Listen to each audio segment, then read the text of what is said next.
Today we look at the question of success. Okay? The question is, who succeeds and why? Okay, so we've done a lot of research, and we've discovered that people who succeed for certain reasons. So there is a Columbia psychologist named Walter Mischel, and he devised a very famous experiment called the marshmallow test.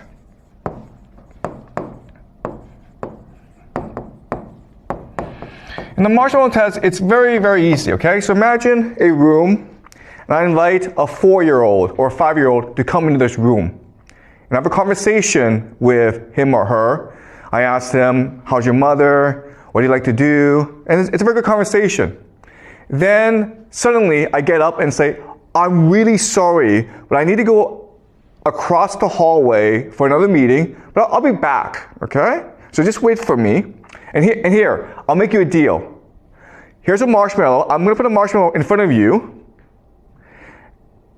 And you can have it right now. But if I come back and the marshmallow is still there, I will give you 2 marshmallows. Okay? And then Walter Mischel, he goes away. And he goes behind the room. And through a see-through mirror, he's able to see the students as they struggle to contain themselves. Because obviously they want 2 marshmallows. And there are some students who can, in fact, resist the temptation to eat the first marshmallow and then get a second marshmallow. But then there are others who cannot. And Walter Mischel will spend 50 years just tracking them, okay? And what he discovers is this. The students who resist the temptation, who get the second marshmallow, they are much more likely to do better in school. They have higher test scores. They have better careers. Their careers are more stable. They get promoted in their careers. They're much more able to find a stable relationship. They avoid jail. They avoid drugs. They avoid alcohol. They're more lean. They're more fit. They live longer. Better teeth. And those who cannot resist and eat the first marshmallow right away, they have the opposite effect, okay? And so the idea is that for Walter Mischel, success means delayed gratification. And all this means is that people who succeed are capable of long-term planning. To succeed today, I will make sacrifices necessary, okay?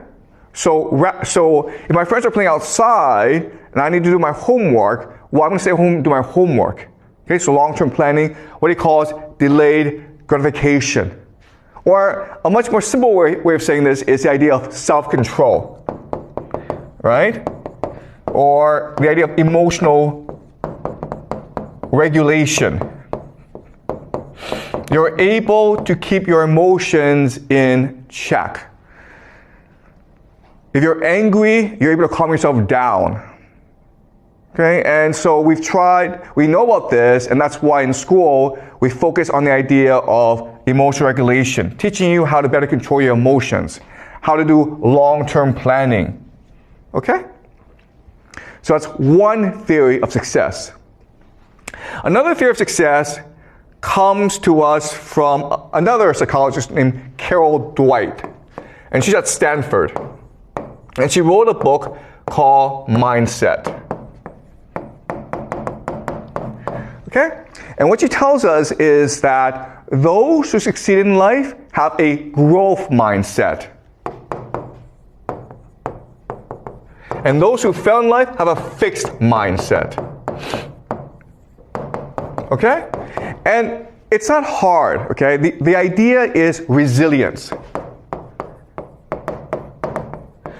Those who have a growth mindset, if they fall or they fail, they say to themselves, this is an opportunity for me to learn. So I'm going to think about what I did wrong. Next time, I'll do better. And a fixed mindset are people who cannot accept the idea of failure, who think that it's because they're not capable of improving, and therefore they give up. Okay? So those with a growth mindset, if they fail, they try harder. Those with a fixed mindset, if they fail, they just give up. And so the idea of resilience, okay? Pretty simple, right? And the third idea of success comes to us from K. Anders Ericsson, who is a Swedish psychologist. And she wants to know why certain people are able to succeed as musicians or athletes. And he creates the idea of deliberate practice.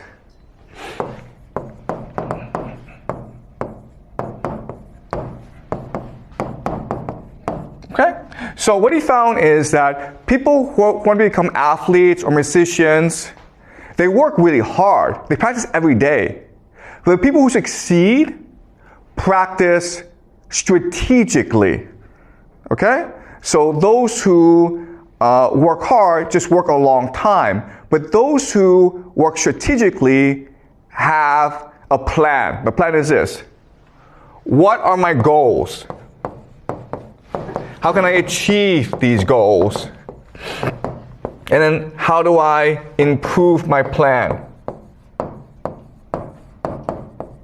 Okay? So they're examining their own practices. And they're trying to figure out where the weaknesses are, where they can improve. Then set a plan on how to improve, and then they follow this plan. And if this plan helps them improve, they stick to the plan. But if the plan doesn't really work, they change the plan as well, okay? So this is the idea of self-reflection.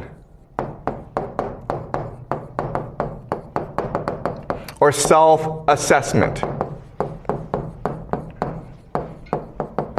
Constantly thinking about how you are as a student and figure out how to improve your own learning strategies.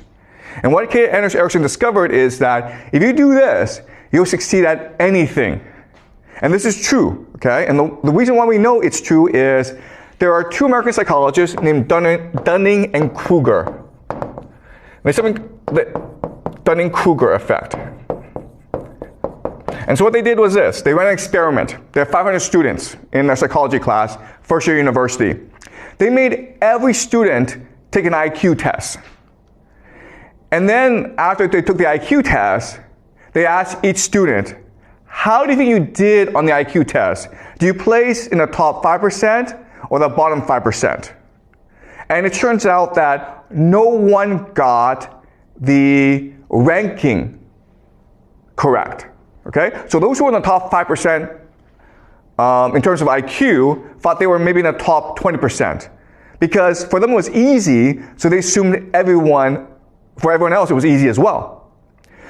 But what was dramatic is that those who scored the lowest thought they were average, okay? So the worst 5% in the class thought they were in the top 50% or just average.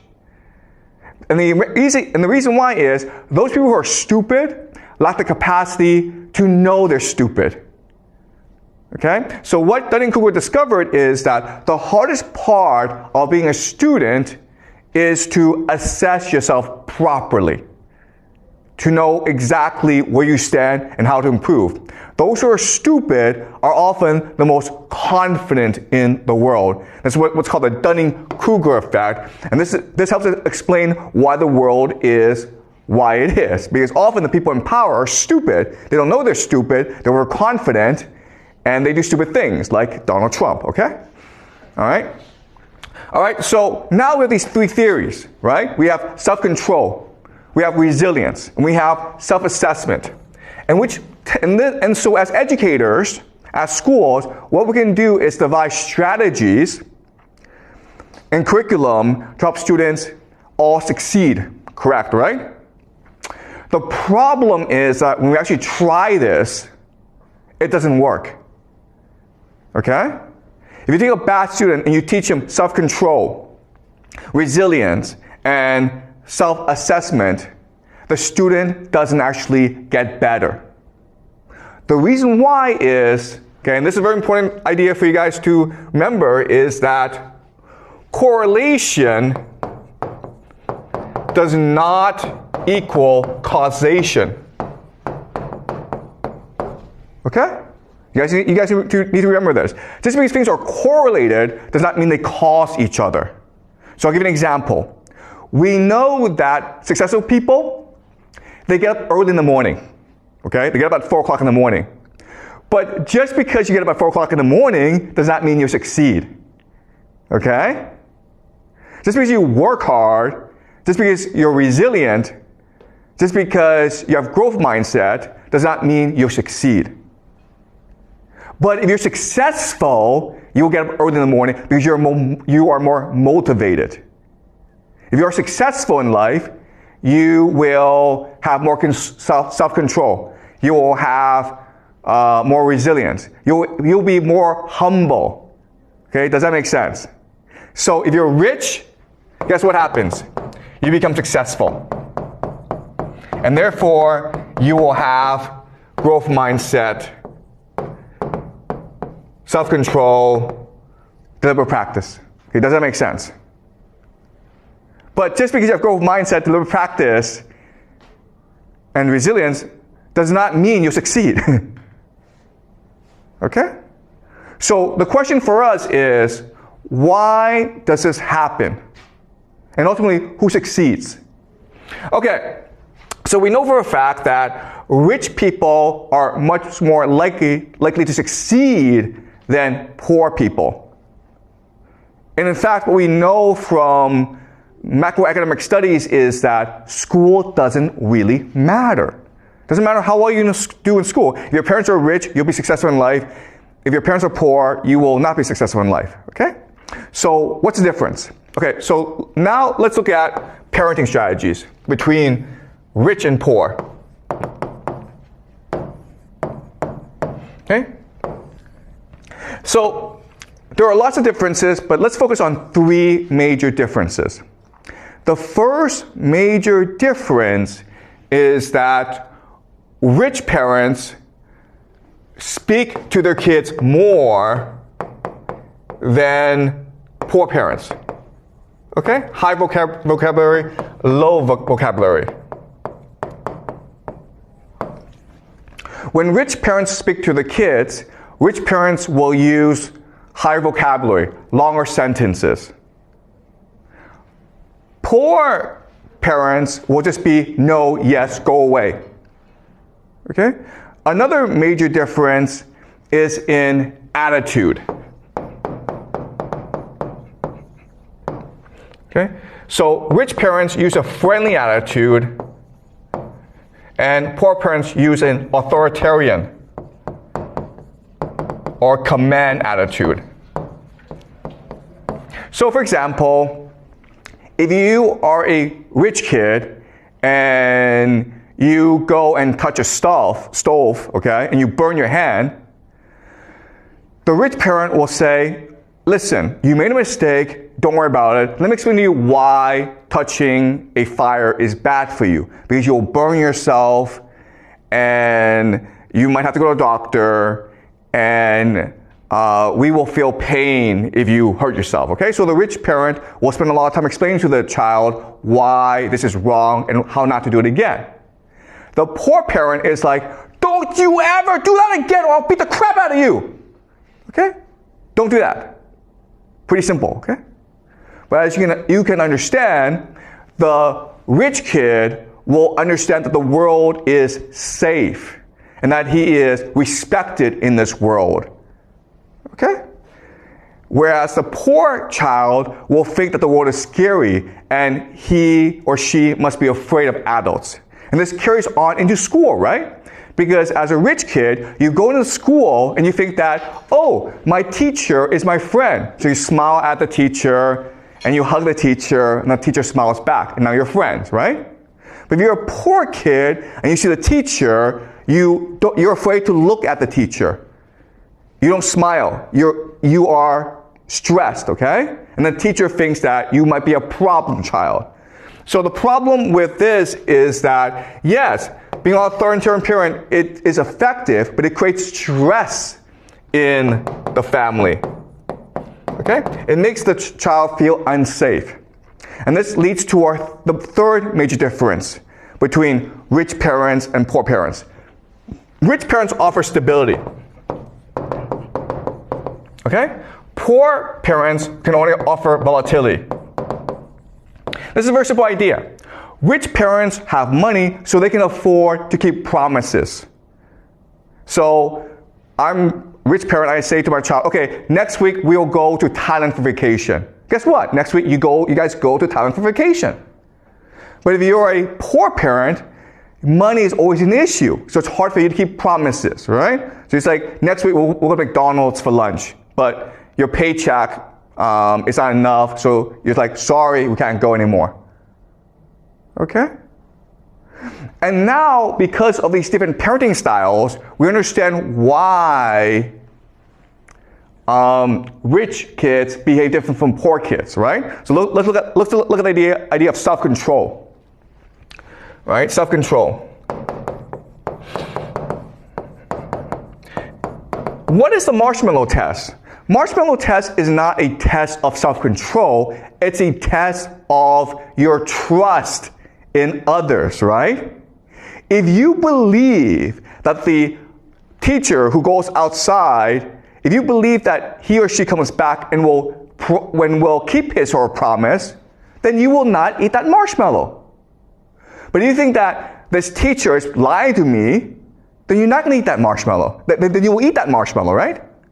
So it's not really about self-control, it's about your belief and trust in authority figures, right? So if you're rich, you have stability, but if you're poor, you don't have stability, so you're actually better off eating that marshmallow rather than waiting for that second marshmallow, because guess what? Most of the time, you will not get that second marshmallow. Okay, do you understand? So it's not that poor kids are stupid, poor kids are rational, and they're responding to the circumstances that they live in. Okay? And resilience, right? Well, the idea of resilience is that you believe that the world will help you. Right? So if you're rich and you believe that everyone helps you, you can be resilient. Because if you fail, someone will help you get up. If you're poor, if you fail, that probably tells you shouldn't be doing this. Okay? You probably won't succeed doing this. So you don't have much confidence in others. Okay? And the idea of self-assessment, right? Looking inward. Well, if you're a poor child who lives under a lot of stress, it's hard for you to be self-reflective. Because if you look back at yourself, all you can think about is your pain and your stress. Okay? So from these different parenting strategies, we can now explain why different students behave the way they do. This, of course, may lead you to think, okay, well then, rather than construct our schools around self-control, resilience, and self-reflection, we should construct our schools around better parenting skills, okay? Which means that, hey, let's construct schools where kids are exposed to a lot of vocabulary, where teachers are friendly, and where there's a lot of stability, okay? And we've tried this, and it's more effective, but it doesn't really work either. Why? Because the kids come in too late. A lot of their worldview is already established. Then you're like, okay, well then let's change how parents behave. And when you do that, what you recognize is that, nope, you can't change how they behave either. Okay? So no matter what you do, you end up with massive differences between the poor and the rich. The rich stay rich, and the poor stay poor. Okay, so now the question for us is, why is this the case? Okay? And it's the case because society is a hierarchy.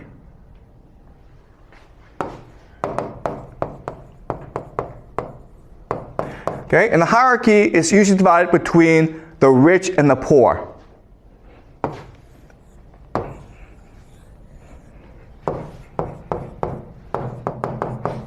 Okay? And these two worlds are night and day. They're very, very different. As a poor person, if you want to survive, you have to obey authority.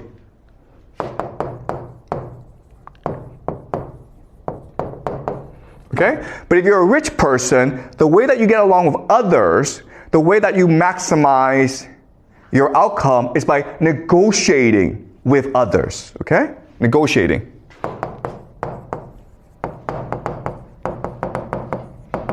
Okay? So negotiating can also mean debate, right? So who should be the boss? Well, let's have a debate and present different evidence as to figure out who should be the boss. Okay? So negotiation means debate and argument. So this helps us understand why different parents parent their child differently. If you're a poor parent, your responsibility is to make sure that your child knows how to obey authority. Okay? That's why you command your child. But if you are a rich parent, you want your child to be able to negotiate with authority, and that's why you respect your child and you teach your child how to debate, how to argue, how to negotiate with others. Okay? Because they live in different worlds. Another way of saying this is that from day one, rich kids know that they're playing a different game from poor kids. Okay? So let's go back and look at parents. Okay? So poor parents command their child, don't really speak, don't communicate, and don't keep promises, okay?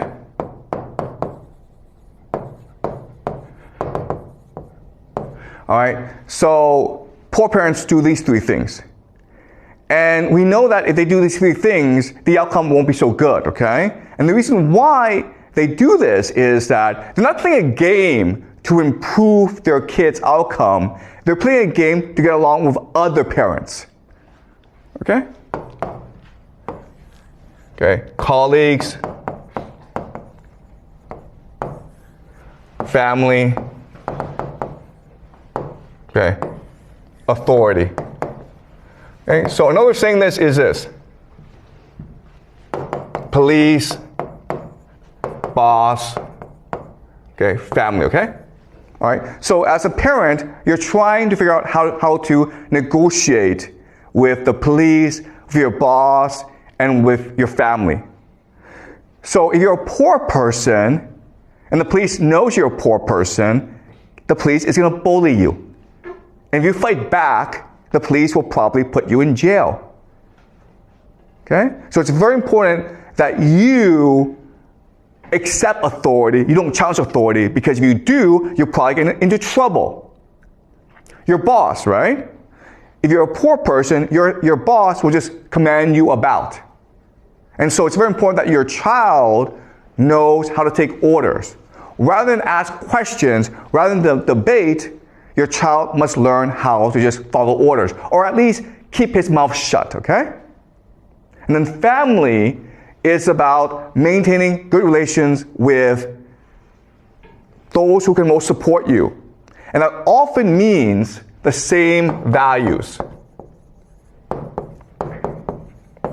Okay? So if your family members or your friends, if they are parenting their child in this manner, you're also going to copy them, okay? Imitation.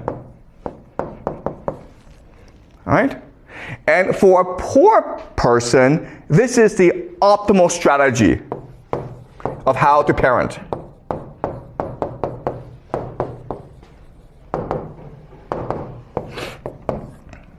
Okay? Does that make sense, guys? Because if you do it another way, okay? If you choose to be a friend to your child, if you choose to communicate, if you choose to keep your promises, then your friends and your family will think that you're doing something wrong. You understand? They won't think, oh my God, you are an enlightened parent who's read a lot of parenting books and great for you. They're going to think there's something wrong with you. Okay? So let me give you an example of this. So, my wife and I have 3 kids, okay? My parenting style. So my wife and I have 3 kids. And this is how we parent our kid, okay? First of all, we give our child a lot of freedom. So we don't have our kids do activities, okay? We don't have our kids do lots of activities. We don't send our kids to math class. We don't send our kids to swimming class. We don't send our kids to piano class, okay? We just let our kids run around and play. The other thing that we do is we communicate a lot with our child. Okay? Communication. We believe in democracy in our family. If we're going to make a decision together, we want everyone to communicate together. Okay? So a normal Chinese family will just have a very tight schedule, right? And the other thing that we do that's different is we tell stories. The other Chinese families will do math. Okay? So we raise our children in a way that's very different from normal Chinese families, from the way that you've been raised. Okay? And we do this because both my wife and I, we spend a lot of time talking about parenting. I've read a lot of books about parenting. I've spent many decades researching the best education possible. And so that's why we raise our children in this way. And guess what? Because we do this, we have no friends in China. We have family, but they all think we're crazy. Okay? But we do this because for us, what's most important is to make sure that our children are happy and healthy, and that they have a chance to be creative and be successful in life. Because I think that if you do it this way, the child will not be creative, will not be successful. But if you do it this way, your child will fit into China better. Okay? So, parenting, the goal, the incentive is not for your child to succeed. The incentive is for your child to fit into China or the larger social environment that you are in. Okay? And that's why it's very hard to change the way people behave. And that's why social structures are extremely rigid, because the game they're playing is often just to fit into their environment. Okay? Does that make sense, guys? Okay, any questions before I move on? Yep. Thanks. So for poor families, is there any way for the poor kids to succeed, to be the rich parent you described in the future? Yeah. Okay, that's a really good question, okay? So we know that there are certain poor kids who do succeed. For example, I'm a poor kid who succeeded. We immigrated to Toronto, Canada when I was like 6 years old, and my father was a dishwasher. So we were a very poor family, okay?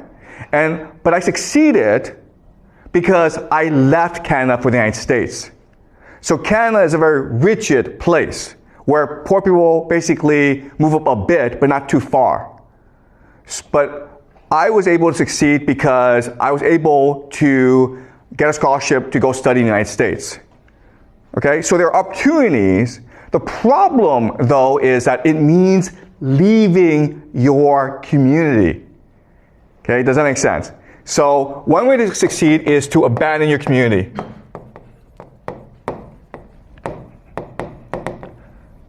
Okay, but that's high risk.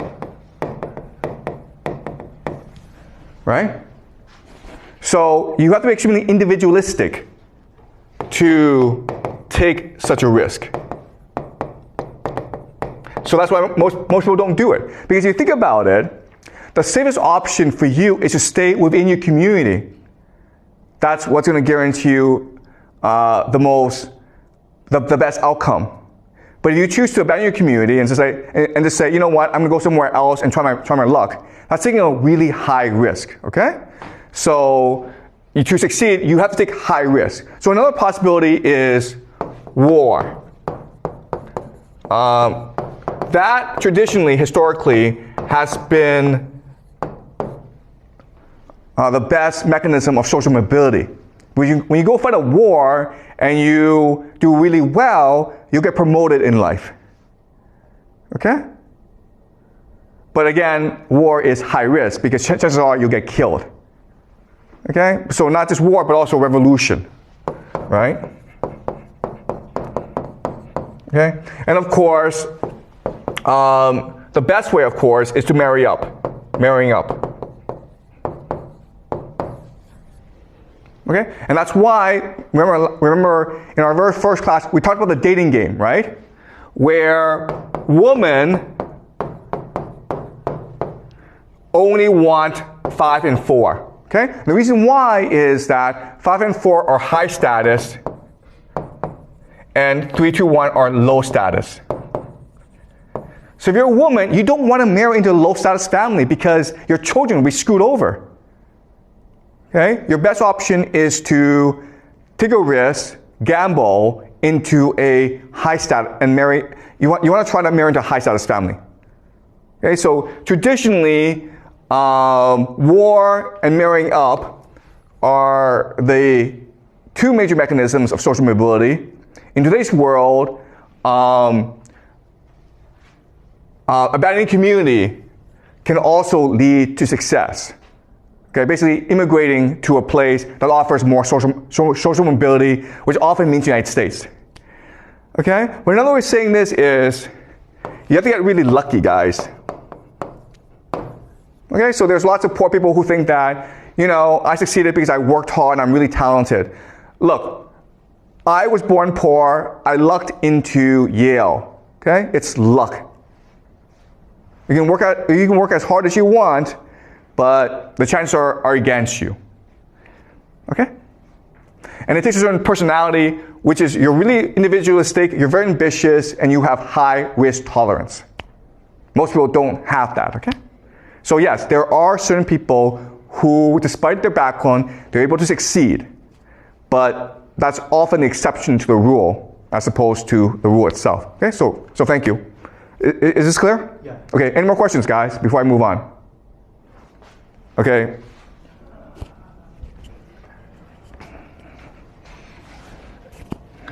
Can be luck counted as a kind of ability, or is just coincidence? Okay, that's a really good question. Yeah, okay. Yep. So, you're absolutely right, okay? So, luck is a form of strategy. Okay? Strategy.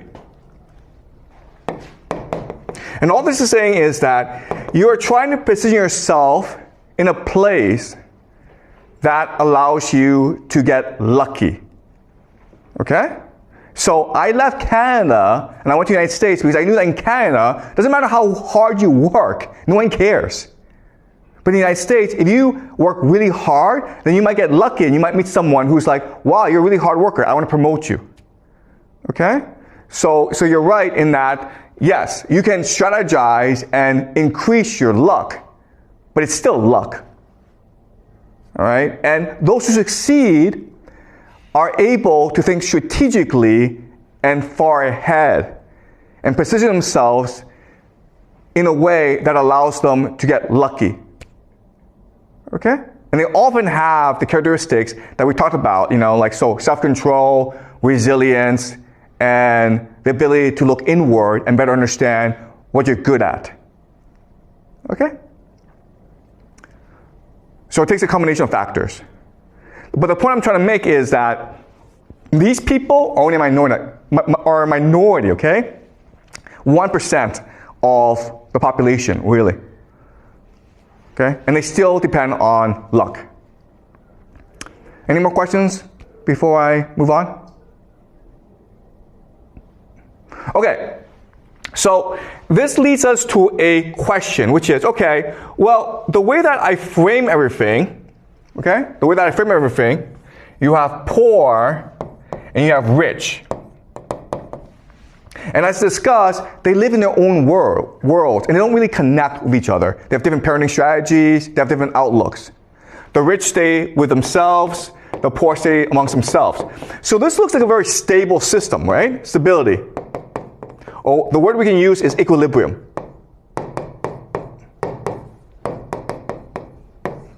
Now the question then is, why do societies collapse? Why are there revolutions? Why are there social changes? This looks like a system of equilibrium where, because of parenting, people know their place and people know how to best strategize about maintaining their place. So why is there social change? And the reason why is that this system has problems and it's stable, but the main problem is this system, okay? It's the rich that's problematic. And the reason why is that the rich are taught from day one to negotiate a better outcome. Okay, so another way of saying this is that the poor is like minimum outcome. Okay? The rich want the maximum outcome. The poor are like, you know what, if I'm alive, if I have a decent job, I'm okay. But the rich are like, no, I need to be the top dog. I need to improve my lot in society. Otherwise, what's the point of my life? Okay? So they have high expectations, okay? High expectations, low expectations. Okay? And this is a problem because power, it's a zero-sum game. Okay? Hierarchy is a zero-sum game. So only a few people can be at the top. So eventually you get into a situation where there are too many rich people and not enough powerful positions. And this is what's called elite overproduction.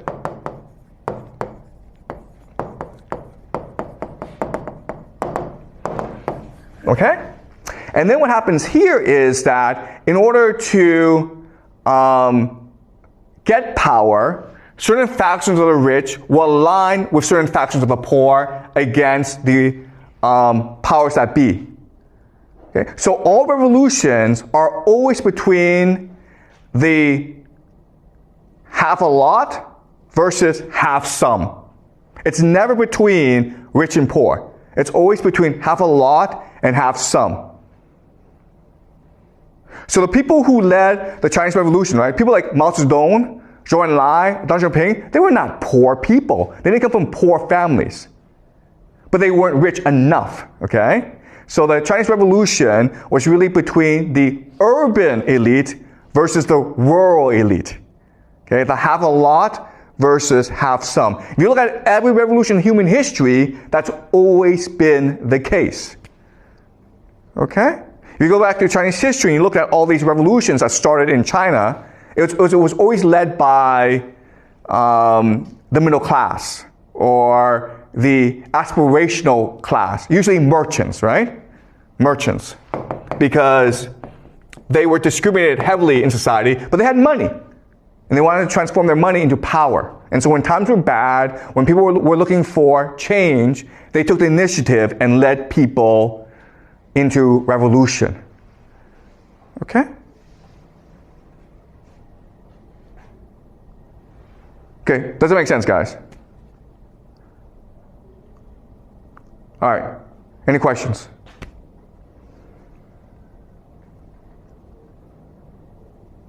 Yeah. All right.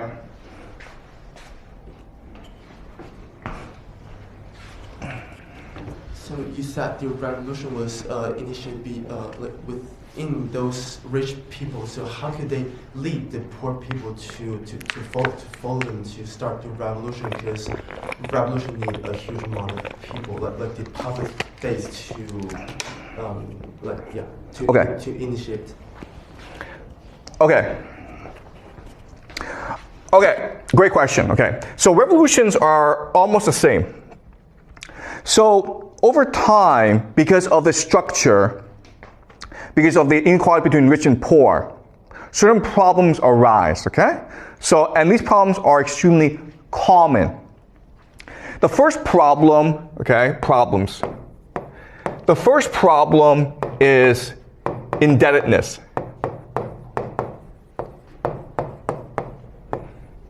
Because the rich have a monopoly over wealth, for the poor to survive, they need to borrow money. But over time, because of interest rates, the poor find themselves in slavery. Okay? Because if you can't afford to pay back the bank or the rich person, then your body is collateral, okay? So you become a slave, but not only do you become a slave, but your children become slaves as well. So slavery becomes a very common problem. And then the third issue, of course, is landlessness. Okay? So these are the three most common problems that ultimately become the seeds of revolution. The poor get into debt, and so they lose their land, and their children become slaves. Their children's children become slaves as well. Okay? Because of interest rates, it's impossible for you to pay back that debt. Okay? So now you have a majority of people who have absolutely no incentive to live. So what happens now is that a elite, okay, say to these people, follow me into revolution and I will clear your debts. I will give you land and I will end slavery. And that's it. Okay? Every single revolution has been like this. There have been different names, okay? So for example, communists are like, we'll create a communist paradise. But what's a communist paradise? A communist paradise is where debt is canceled, where people are given land, and where no one's a slave, okay? Then others like, okay, we'll create a religious paradise. Islam, okay? So Muhammad, the Islamic Revolution was about this initially. Later on it changed, right? And Muhammad said to everyone, we're going to create a kingdom of heaven. But what's the kingdom of heaven? The kingdom of heaven is where people don't have debt, where people have land to feed themselves, and where there are no slaves. So if you're a Muslim, you can never be a slave. Okay? So look at every single revolution, it's this pattern. Whereas over time, because of inequality in society, you have people who fall into too much debt, they become slaves, they have no land, and then because of elite overproduction, you have this faction that splinters off, and who, in order to obtain power, get the people on their side, okay? And you look at the Roman Civil War, Julius Caesar was saying the same thing, right? Why was he so popular? Because he was saying to the Roman people, if I become king, I will get rid of your debt, I will free you of slavery, and I will give you land. And that's why they had to kill him. Okay? Why is Donald Trump so popular in America right now? Same thing, man. Where Americans are in debt to their credit cards, student loans, their houses. And so they believe that if Donald Trump were to come to power, if he were to become king, what's the first thing that king does? What the first thing that king always does is cancel all debts. Because if you cancel all debts, who loses power? It's the rich who lose power. And it's the rich who are almost dangerous to a king.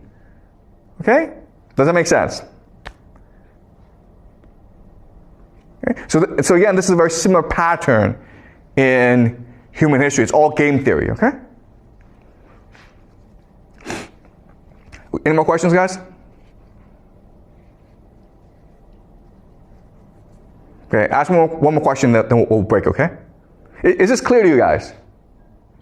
Okay. So another way of understanding this is that according to game theory, individuals don't really matter. Okay, you have to look at large groups, you have to look at large social trends. Okay, you cannot really change the outcome for certain groups of people like poor kids unless you look at the overall structure in which they live. Okay. One more question, guys, then we'll break for the day.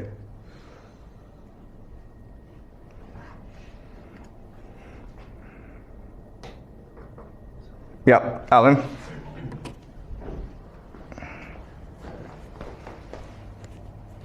So, like, is that the society or like just the elite that really rule the country, who really have the power, have the motivations to maintain the society, that a certain degree of social mobility is allowed, but not all of them, but not really a big social mobility, so that firstly they can maintain their power, but second, like they give the lower class people a hope to get into the rich class, but not using like revolutions or other things that will like turn the society into collapse. Okay, yeah. Okay, look, you're absolutely right. So social mobility is really the best form of governance, right? As long as you enable people with talent and ability and ambition to climb up, they'll be happy. And your society will be very stable. But not only will it be very stable, it will be very prosperous, very creative. And it doesn't matter what system you have, okay? So the example is, okay, America in the 1950s was a democracy. And there's a lot of social mobility. And so people worked really hard, and America became very wealthy. But guess what? In China, 1950s, China was not a democracy. It was a communist system. But in the 1950s, people worked really hard as well. Why? Because China was destroyed after decades of war, and there were lots of opportunities for social mobility. If you worked hard, you got promoted very quickly in the system. So even though it was a communist system, not a capitalist system, even though it was a command economy rather than democracy, people worked really hard because they thought that by working hard, they can improve their lives. So social mobility is the best form of governance. You don't need democracy, you don't need any system, okay? As long as you have social mobility, people will be happy. The problem, though, is that over time, less than a generation, all the positions of power are filled, okay? So the people with talent who made the country great, who made the country wealthy, when they get into power, they don't want people like them to replace them. They want their children to replace them. Okay? And over time, these children are a lot. So what happens is at the very top, all the positions are filled. And there's a waiting list as well. So if you are a poor person who works hard, really talented, unfortunately, all those positions at the top are filled already.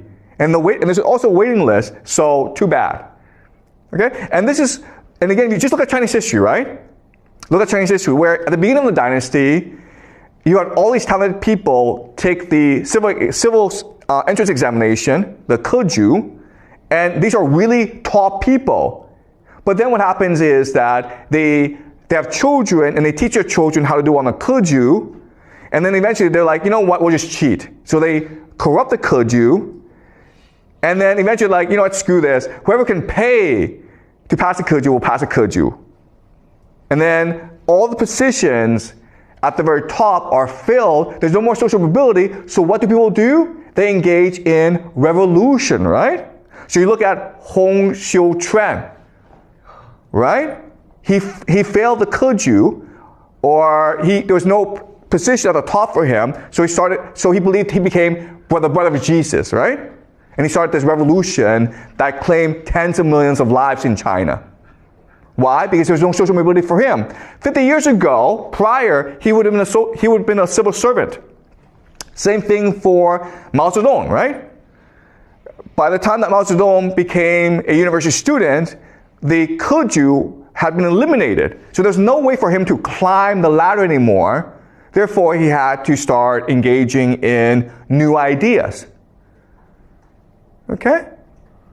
So you're absolutely right in that social mobility is the best way to maintain social harmony, but people have children, and they want the children to succeed, and they will arrange a system in a way that only their children can succeed, which screws over every other children, everyone else, and so they have no choice but to overthrow the system, okay? Or another way of saying this is game reset. Game reset.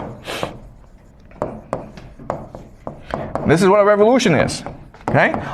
So another way of saying this is that 100 people are playing a game, 10 people are winning, and they keep on winning, and they can only win. So everyone else is like, screw this game, let's start a new game. And the 10 people are like, nope, we're happy playing this game. They can't agree, so the 90 people the only thing they can do is a revolution, which allows for game reset, which now again allows for social mobility. And that is the course of human history. Okay?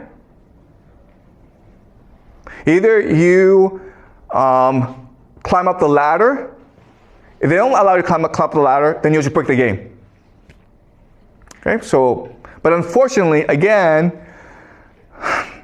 once you're in power, you want your children to inherit your power. And so you'll rig the game in a way that only your children can succeed. Okay? And that's why the schools are the way they are. Okay? Schools for the rich are very different from schools for the poor, right?